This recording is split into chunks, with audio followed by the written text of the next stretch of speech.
আমার বিএফ শিখানো, আমার লাইফ শেষ, এখন আমার চাকরি শেষের দিকে। ডিজি অফিসে ডিজি দেখায় কি যে ট্রেনিং আপনি আপনি যান, নেতাকে ধরেন, নেতাকে ধরে ট্রেনিং পোস্ট নেন, এই ধরনের কথাবার্তা ডিজি অফিস থেকে আমরা শুনতে হয়। ঘটনাটা উনি অপারেশন থিয়েটারে উনি দেখতে গেছেন। হ্যাঁ, তো আমি ওখানে অপারেশন থিয়েটারেই আছি, কারণ আমরা সবসময় ক্যাজুয়ালিটি ডিপার্টমেন্টেই থাকি। হ্যাঁ, পাশে থাকি বা ওখানে ওই থাকি, আর পাশের রুমে থাকি, ওখানে সবসময় আমাদের মনোযোগ ক্যাজুয়ালিটিতে থাকে। কারণ কখন কোন দুর্ঘটনা কোনো কি হয় আমরা সবসময় প্রস্তুত থাকি, মানসিকভাবে প্রস্তুত থাকি যে একটা দুর্ঘটনা হলে যেখানে এখানে কোনো না হয়। গত আমি 2000, ওখানে লেখা আছে দেখেন, 2023, আপনার 23-এর কত তারিখে দেখেন তখন লেখাটা, তারিখটা 16 তারিখ থেকে আছে, 16/8/2023 থেকে আমি আছি। এই পর্যন্ত কোনো দুর্ঘটনা বা কোনো কিছু কেউ কারো মিসবিহেভ করছে বা ক্যাজুয়ালিটিতে ভাঙচুর হয়েছে বা কোনো কিছু এরকম হয়নি। আমি খুব সুষ্ঠুভাবেই পরিচালনা করতেছি। আমাদের পরিচালক স্যার এবং আমাদের মানে সহকারী পরিচালক স্যার এবং ডেপুটি ডিরেক্টর স্যার এনাদের মানে তত্ত্বাবধানে আমরা খুব সুন্দরভাবেই চালাচ্ছি। এখন স্বল্প পরিসরে আমরা যতটুকু সম্ভাবনা ততটুকুই, এবং আমরা আলোচনা করতেছি যে ক্যাজুয়ালিটি ডিপার্টমেন্টের, আমি কয়েকদিন আগে স্যারদের সাথে আলোচনা করছি, ওনারাও উদ্যোগী যে আমরা এটা আরও আপগ্রেড করে এখানে মানে যেন আরও উন্নত স্তর সেবা দেওয়া যায়, এরকম আমরা নিয়ে করি। আমরা এই অ্যানেস্থেসিয়া মেশিন আমাদের অ্যাভেলেবেল না। আমি চাইছিলাম এক মানে অনুষ্ঠানে ওই স্যারের পরিচালক স্যারের সাথে আমার আলোচনা হয়েছিল যে উনি ওটার ব্যবস্থা নেওয়ার কথা বলছেন। ওটা হলে আমরা অ্যানেস্থেসিয়ার লোক কলেজ থাকলে আমরা আরও ভালো উন্নত সেবার এটা এরকম মানসিকতা পোষণ করি যে এরকম আমরা করতাম, চিন্তাভাবনা আমাদের এরকম আছে। এখন উনি আসে, উনি টেবিল নাই কি না কি এটা বলার জন্য আমাকে, আমি 3বার করে ওনাকে নাম বলার পরেও উনি আমাকে মানে তা তুচ্ছ তাচ্ছিল্যভাবে মানে বলতেছেন। আমার কিন্তু চাকরি বেশি দিন নাই, আমি মানে আর 1 বছর পরে আমি পিআরএলে চলে যাব, কারণ আমি অনেক সিনিয়র। 2013-তে আমি এমএস করছি, আমাকে 2025-এ অ্যাসিস্ট্যান্ট প্রফেসর বানাইলো।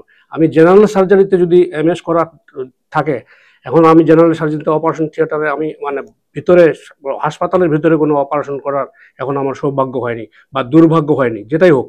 আমাদের যে এই যে আমার প্রেক্ষাপট, এটার জন্য দায়ী আমি মনে করি যে কর্তৃপক্ষের অবহেলা। মানে আমাদের এরকম করে আরও ম্যান পাওয়ার আছে যেগুলো আমরা কাজে লাগাতে ব্যর্থ, যে আমাদের সঠিক লোককে সঠিক জায়গায় কাজে আমরা দিতে পারি না। আমার গাইনি ডিপার্টমেন্টের ডাক্তার এখানে আবার জেনারেল এখানে আছে, তার উচিত গাইনি ডিপার্টমেন্টে কাজ করা। এইগুলো মিসম্যানেজমেন্ট যে পোস্টিংয়ের নামে, এগুলো আমি দেখি যে আমার মানে আসলে মানে কি বলবো, স্বাস্থ্য সেবাটা পুরাটাই একটা উদ্ভট উটের পিঠে চলতেছে এরকম মনে হয় আমার কাছে।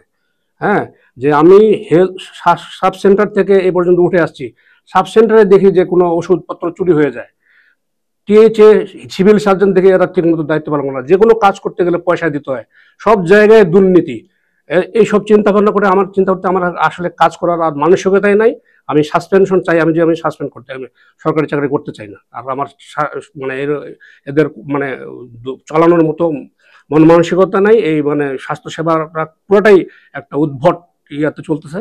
আর স্বাস্থ্য যারা রাজনীতি করে, পলিটিক্স করে, তারাও পলিটিক্সের সময় আসে খোঁজ নেয়, তারপরে আর কোনো আলোচনা হয় না, এইসব নিয়ে হয় না।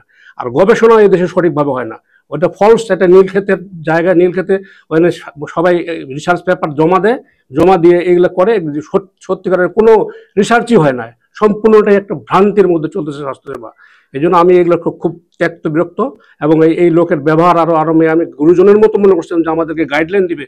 উনি আসে বলে যে এটা কি সেটা কি, এই মানে টুল কেন নাই নাই, এটা ব্যাপার। উনি বলছে আপনার কি কি দরকার, উনি যদি বলতো তাহলে আমি বলতাম যে স্যার আমাদের এরকম আরো এরকম দরকার, এরকম সমস্যা হলে আমরা আরো আপগ্রেডেড ভাবে কাজটা করতে পারি।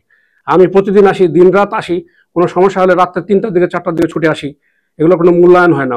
উনি বায়োমেট্রিক নিয়ে চিন্তা করে, বায়োমেট্রিক দিয়ে আমাদের কি ব্যাপার, 24 ঘন্টায় আমরা আসি, 24 ঘন্টায় আমরা রিলেটেড থাকি, চিকিৎসায় জড়িত আছে। আমার বিহেভ শিখানো, আমার লাইফ শেষ, এখন আমার চাকরি শেষের দিকে।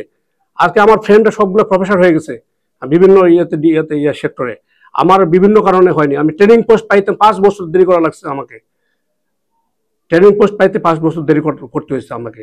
যে এগুলো ডিজি অফিসে, আমার ডিজি অফিসে ডিজি দেখায় কি যে ট্রেনিং আপনি যান, নেতাকে ধরে ট্রেনিং পোস্ট নেন, এই ধরনের কথাবার্তা ডিজি অফিস থেকে আমরা শুনতে হয়।